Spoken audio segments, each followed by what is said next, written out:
tarde, gente! Oi, dá um beijinho, Samuca. Muito bem. Então, hoje é dia 13 de maio, quinta-feira, nós temos aula de Educação Física, onde a professora irá passar para vocês o vídeo em separado, né? A gente também tem aula de Geografia, Matemática, e a gente vai falar também um pouquinho hoje sobre a abolição da escravatura.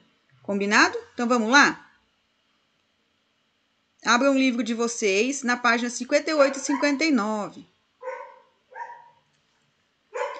Patrimônios naturais e culturais. Os elementos da paisagem com grande valor natural histórico, arquitetônico ou artístico podem ser reconhecidos como patrimônio. Isso é feito por órgãos oficiais, como o Instituto do Patrimônio Histórico e Artístico Nacional, IFAM, para que esses elementos sejam protegidos e preservados e não desapareçam com o passar do tempo. Algumas áreas com importância ambiental ou com paisagens especiais podem ser registradas como patrimônio natural. Por exemplo, o Parque Nacional do Iguaçu e o Arquipélago de Fernando de Noronha são patrimônios naturais do Brasil. Nessa primeira foto, a gente tem o Parque Nacional do Iguaçu, no município de Foz do Iguaçu, no estado do Paraná, em 2015. O parque foi registrado como patrimônio natural em 1986, por possuir quedas d'água que formem as cataratas do Rio Iguaçu. E nesse desenho abaixo a gente tem o arquipélago de Fernando de Noronha, no estado de Pernambuco, em 2016. Esse arquipélago foi registrado como patrimônio natural em 2001, por sua importância para a reprodução e alimentação de animais marinhos. Para entrar em Fernando de Noronha, a gente tem que ter uma licença, porque tudo lá é protegido por leis ambientais. Então, a gente tem que ter uma licença para entrar lá. Você não pode alimentar os animais, tal. Tem um monte de restrições, tá bom? Deixa eu limpar meu óculos, que tá muito embaçado. A professora já vai fazer a leitura aqui. Qual é o objetivo de reconhecer elementos da paisagem como patrimônio? Vocês sabem por que se reconhece alguns elementos da paisagem como patrimônio? Vocês têm ideia do porquê que eles fazem isso? Quando quando alguma paisagem natural ou cultural é reconhecida como patrimônio histórico, patrimônio é que não pode ser destruído, tem que ser preservado, cuidado, que faz parte da história do nosso país ou da nossa cidade, certo? Aqui, gente, em dupla, a gente não tá na sala de aula, então a gente não pode fazer nada em dupla. E mesmo que tivesse, com a pandemia, a gente não pode fazer nada em dupla. Então, a gente tem que procurar pessoalmente mesmo. Pesquisem na internet, em livros ou em revistas, um patrimônio natural do Brasil e preencha a ficha técnica a seguir. Então, vamos lá procurar na internet. Patrimônio natural do Brasil. Vamos ver. Ah, aqui fala das cataratas, ó.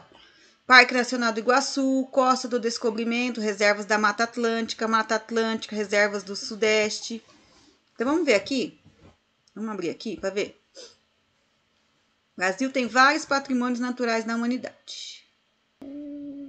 O Brasil tem belezas naturais reconhecidas mundialmente como patrimônios naturais da humanidade. O selo é dado pela Unesco, Organização das Nações Unidas para a Educação, a Ciência e a Cultura, e valoriza a importância ambiental dos lugares e a necessidade da sua preservação.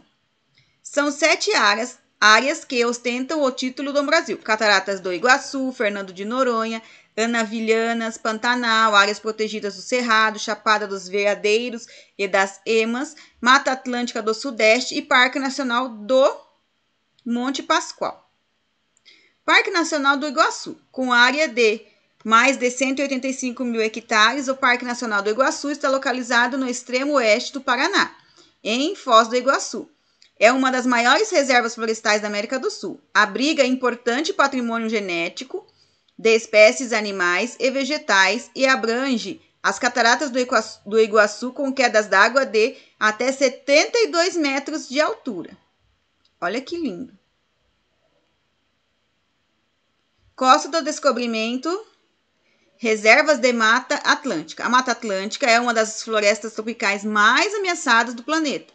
E as maiores regiões contínuas estão na Costa do Descobrimento. São 8 reservas naturais localizadas no sul da Bahia e norte do Espírito Santo.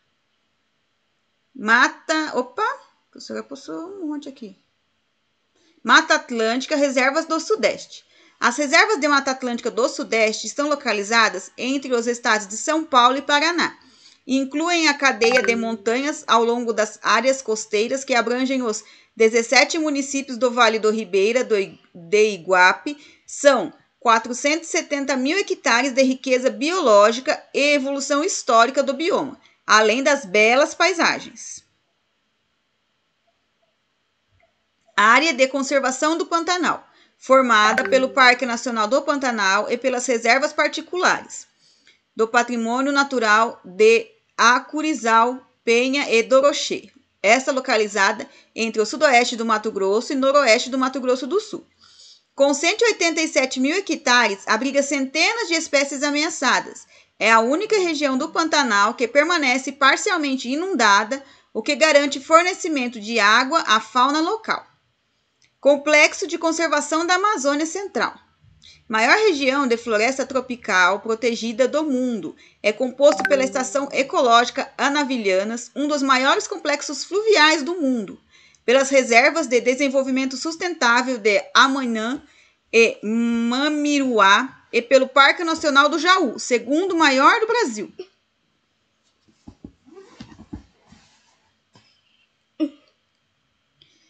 Temos também as Ilhas Atlânticas Brasileiras, Fernando de Noronha e Atol das Rocas. Ilhas Brasileiras, Fernando de Noronha e Atol das Rocas. O arquipélago de Fernando de Noronha, Pernambuco, é composto por 21 ilhas, rochedos e ilhotas. Abriga uma das maiores colônias reprodutivas de aves marinhas e de variadas e exóticas espécies de peixes, esponjas, algas, moluscos e corais.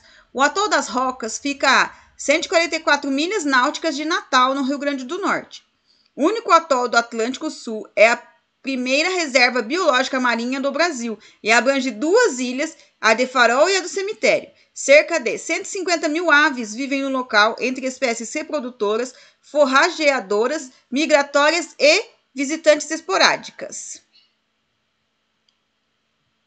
Temos também aqui o Parques Nacionais Chapada dos Veadeiros e Emas. O Parque Nacional da Chapada dos Veadeiros é uma área de preservação de cerrado de altitude localizada na Chapada dos Veadeiros, região nordeste do estado de Goiás, no centro-oeste do Brasil. Foi criado em 1961 pelo presidente da República, Juscelino Kubitschek, com o nome de Parque Nacional do Tocantins. Em dezembro de 2001, foi reconhecido como Patrimônio Natural Mundial da Humanidade pela Unesco.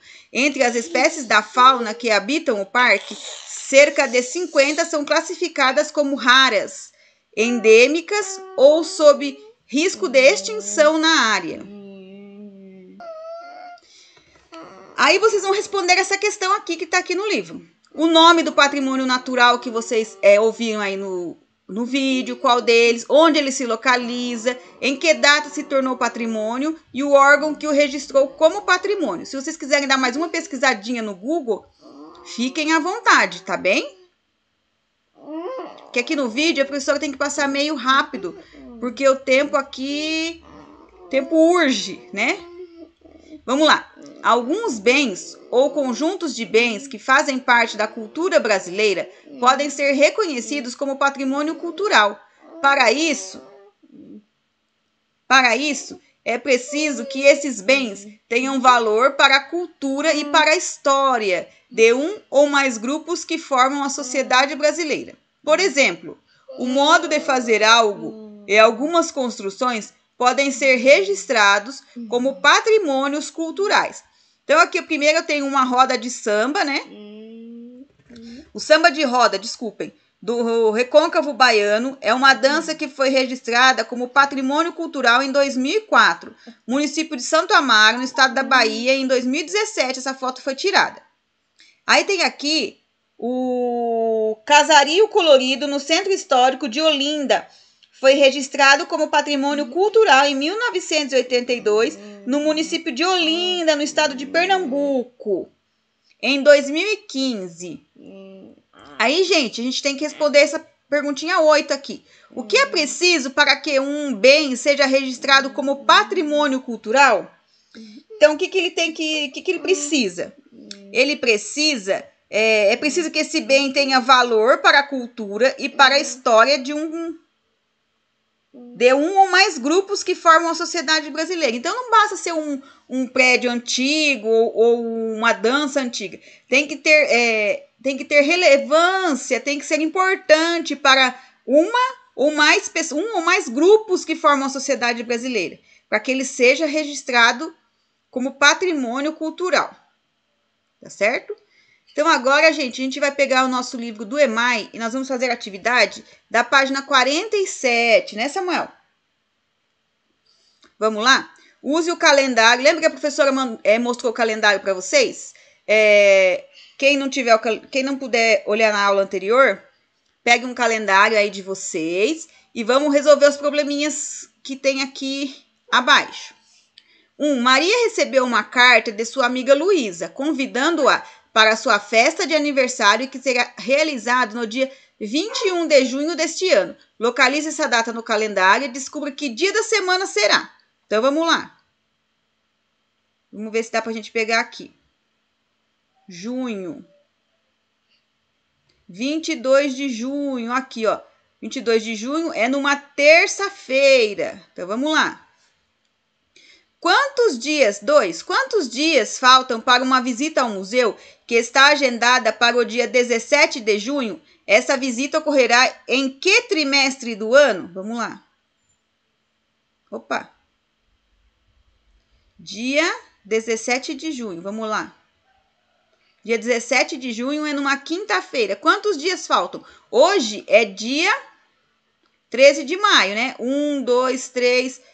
4, 5, 6, 7, 8, 9, 10, 11, 12, 13, 14, 15, 16, 17, 18, 19, 20, 21, 22, 23, 24, 25, 26, 27, 28, 29, 30, 31, 32, 33, 34, 35, 36 dias, eu acho, né? Aproximadamente 36 dias. A professora não dá para contar direito nesse calendário, porque é muito ruim. Mas contem aí direitinho no calendário de vocês, bonitinho, para colocar a resposta. O campeonato de vôlei de uma escola teve início no dia 5 de maio e terminou no dia 25 do mesmo mês. Circule no calendário o dia do início e do término do campeonato. Quantas semanas teve esse campeonato esportivo? Vamos lá. Então, ele começou aqui no dia 5 e terminou no dia 25. Então, eu tenho aqui, começou aqui, tem 1, 2, 3 semanas. Exatamente 3 semanas. Vou colocar aqui. As turmas do terceiro ano da escola Ipiranga participarão de uma gincana que está prevista para ocorrer nos dias 12... Peraí, gente. Então, voltando aqui, gente.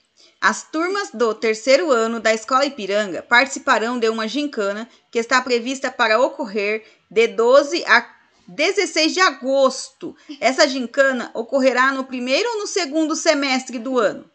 Então, olhem lá no calendário de vocês, para a gente ver o calendário completo, para ver se é no primeiro ou no segundo semestre. Lembrando que semestre é de cada 6 meses. Então, eu tenho 6 meses, eu tenho um semestre. Eu tenho outros 6 meses, eu tenho o segundo semestre. Ah, pera só um pouquinho que eu esqueci de falar uma coisa. Aqui, no 2, está marcado assim, essa visita ocorrerá em que trimestre do ano? Então, trimestre são 3 meses. Então, eu tenho que contar lá 3 meses, depois 3 meses, depois 3 meses, depois 3 meses. Um ano tem 4 trimestres, certo? Aí, eu tenho que ver se o mês aqui de junho, ele é no primeiro trimestre ou no segundo trimestre, né, Samuel? Ou no terceiro ou no quarto, tá bom? 5. Na gincana da escola São Miguel, os estudantes dos terceiros anos participaram da competição de queimada.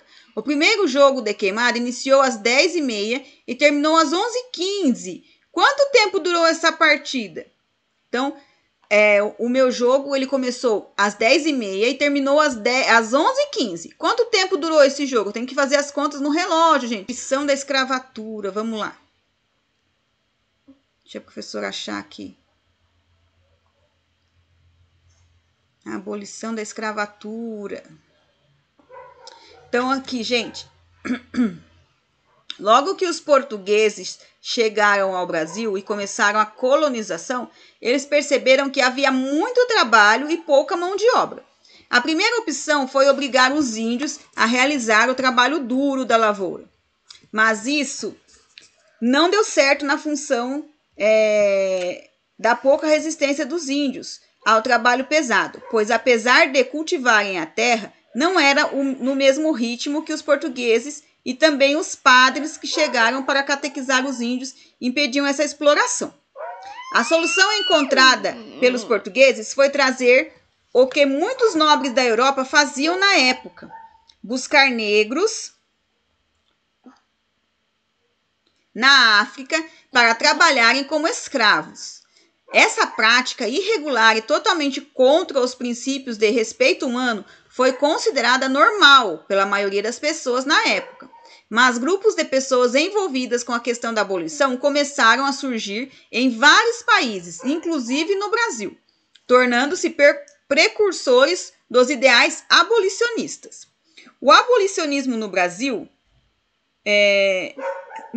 muitos se envolveram com a causa do abolicionismo. Foram personalidades extremamente importantes por lutar pelos direitos dos negros. Citamos aqui alguns dos principais: José do Patrocínio e Joaquim Nabuco. Em 1880, a Sociedade Brasileira contra a Escravidão, que uniu todos os grupos abolicionistas do país, Castro Alves, além de pertencer ao núcleo dos abolicionistas, funda em 1886, em conjunto com Rui Barbosa, o Jornal da Ideia, A Luz, através do qual propagam ideias abolicionistas.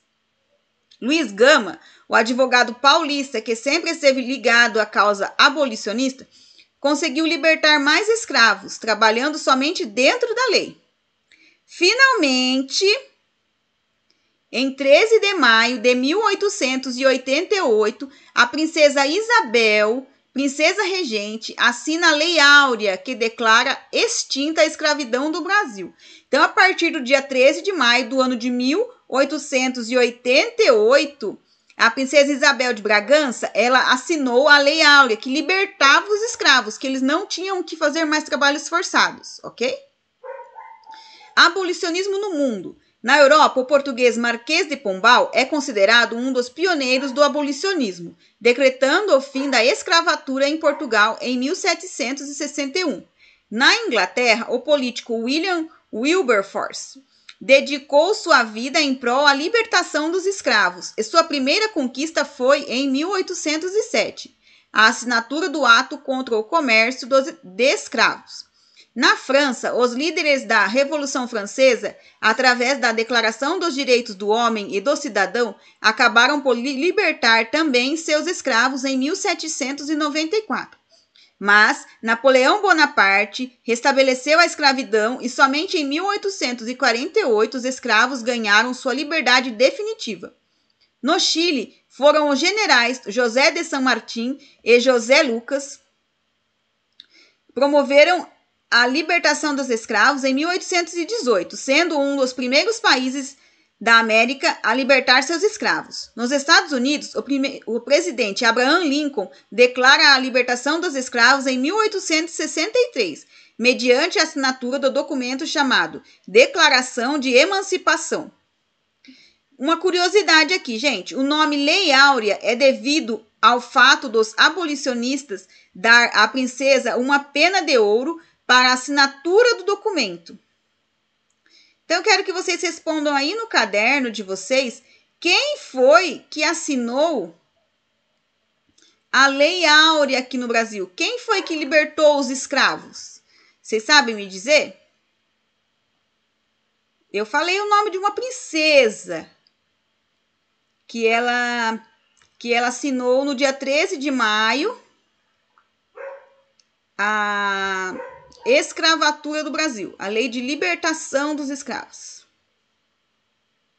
O fim da escravatura, né? Aqui tá, ela tá representada pela Mônica, ó.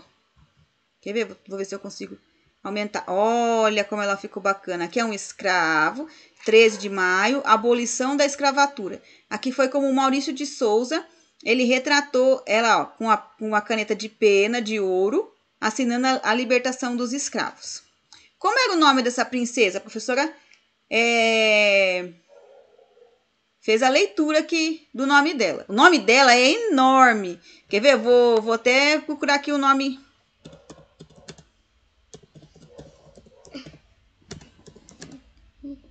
Aqui, ó. Princesa Isabel. Vou ler aqui para vocês. Vamos ver se tem o nome completo dele. Olha aqui o nome completo dela. Isabel, Cristina, Leopoldina, Augusta, Micaela, Gabriela, Rafaela, Gonzaga de Bragança e Bourbon. Simplesmente as pessoas conhecem ela como Princesa Isabel, ou então Princesa Isabel de Bragança.